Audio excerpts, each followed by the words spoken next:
never been given flowers in her entire life, and a sheen of tears began to form in her eyes. She battled it back. She'd die of mortification if Claude saw her getting weepy. But oh, this was wonderful. Moose pulled the wagon to a halt outside the Gilmore Inn, where her first appointment of the day was to appraise the grandest building in the village. She walked inside. The daisies balanced atop her accounting form so they wouldn't get crushed. There was no sign of Willard, but Caspar Nodge was at his station, hunched over the telegraph machine as it rattled away. He flagged her down as she entered the foyer. "A telegram arrived for you just a few minutes ago," he said, as he extended the card to her. The message was from Fletcher. "Best wishes for a speedy recovery. F.J." That was all? It had taken Fletcher 4 days to send a message, and it was so succinct it could be written on a postage stamp. Then again, it was far more proper than a midnight ambush in her bedroom, so she shouldn't mind.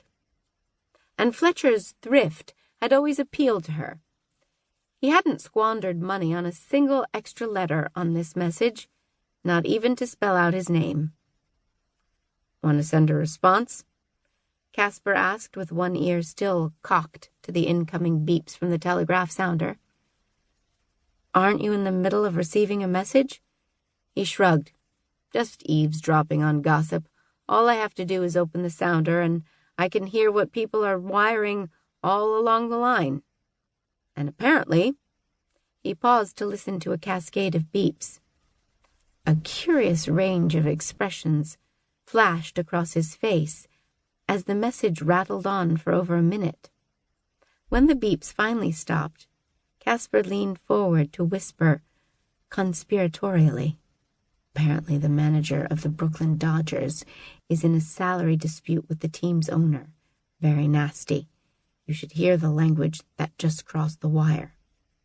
Eloise fiddled with the daisies. "Don't you feel guilty eavesdropping like that?" "Not in the least. I'd die of boredom if I couldn't tap into a juicy message now and again." He looked pointedly at the card in her hand. "Do you wish to send a response?" Now that she knew Caspar paid unseemly attention to every message, she'd be a little more careful about what she sent. "No, I'd better get down to business." She passed the daisies to a hotel maid to put in a vase, then found Willard. Over the next hour, the innkeeper accompanied her as they walked every room of the impressive building. He pointed out countless special features, from the imported banister to the hand-carved moldings in the rooms and hallways. The innkeeper grew sadder with each room. As he showed her the double-glazed windows in the third-story hall, he suddenly paused, a troubled look on his face as he gazed at the volunteers working in the village green below.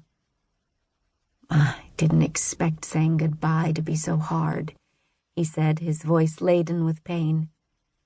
"So, you will be leaving?" she asked. He nodded. "I'm not a gambler. I love this town, but I fear for every person who pins their hopes on this scheme. They would be safer taking the state payout and moving somewhere else." "I agree." Willard threw up his hands in frustration. "Then why are you helping them? Why raise their hopes with a bond that will give them the fuel to dig themselves deeper into debt?" It was a valid question. But as she looked at the dozens of volunteers on the village green laboring to get the railway built, the answer was obvious. She was coming to admire the risk-takers who were brave enough to reach for the stars. The people who need safety will take the payout and move somewhere else, but the risk-takers will follow Alex. I can no more stop them than I can stop the sun from rising tomorrow morning. It would be insanity to even try. As much as she craved safety, others longed for the chance to grapple with whirlwinds. It was simply the way God had made them, and the world needed both sorts to succeed. Tonight she would go home to the safe haven provided